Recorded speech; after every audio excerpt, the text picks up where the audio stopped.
आपने जिक्र किया है तो ये बातें भी गर्दिश कर रही हैं कि कल जो है ईरान में ज़लज़ला महसूस किया गया है, और वो कहा जा रहा है कि ईरान की जानिब से न्यूक्लियर का तजुर्बा किया गया है, और वो वहाँ पे ईरान का फलाना एरिया है और उधर ही ज़ेर ज़मीन उन्होंने तजुर्बा किया है। अब क्या समझती हैं, इन खबरों में कितनी हकीकत है? देखें, ये जो इमाम खुमैनी है ना, उनके ज़माने में हम्म। अ, इस पे बहुत बहस होती थी कि न्यूक्लियर जो है, क्योंकि इनके पास एक न्यूक्लियर पावर प्लांट तो हमेशा से मौजूद है जो ये अपनी इलेक्ट्रिसिटी के लिए हम्म। इस्तेमाल करते हैं, फिर उसी को इन्होंने अपग्रेड किया। अब तो ये न्यूक्लियर आइसोटोप भी बनाते हैं कैंसर के इलाज के लिए, बहुत एडवांस इनका सिस्टम है। हम्म। फिर जब आयतुल्लाह खामनाई जो है वो आए हम्म। इमाम खुमैनी की असैसिनेशन के बाद, तो इन्होंने एक फतवा जारी किया। और स्पिरिचुअलिटी में जैसे हमारे किसी भी आप देखिए मसलक में, चाहे वो शिया है, सुन्नी है, फिर जी। सुन्नियों के आगे से हनफी है, मालिकी है, ब्रेलवी है, अहले हदीस है।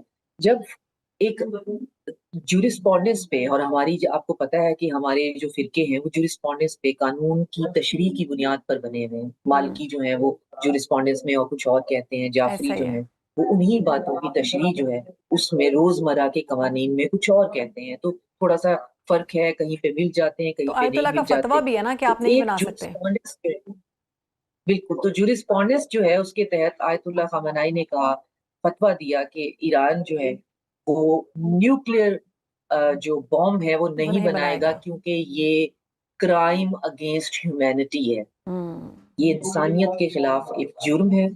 और हम अपने फिकहा के मुताबिक जो है, हम्म। अब मसला ये है कि फिकहा जाफरिया की जूरिस्पोंडेंस जो है उसमें हम्म। फतवा जो है इज्तिहाद की वजह से मर्जा रिवर्स भी हो माना जाता सकता ना है। उनको। इज्तिहाद का जो एक एलिमेंट है वो आपको उन्हीं के जूरिस्पोंडेंस में नजर आता है। तो हम्म। अगर इज्तिहाद कर लें, लेकिन मेरा नहीं ख्याल कि इमाम खमनाई के शहादत के इतनी जल्दी बाद अब वहां लोग इज्तिहाद के लिए इकट्ठे हुए हैं, मौलाना सारे, हम्म। और फतवा जो है उसके ऊपर एक नया फतवा दे रहे हैं, मेरा नहीं ख्याल।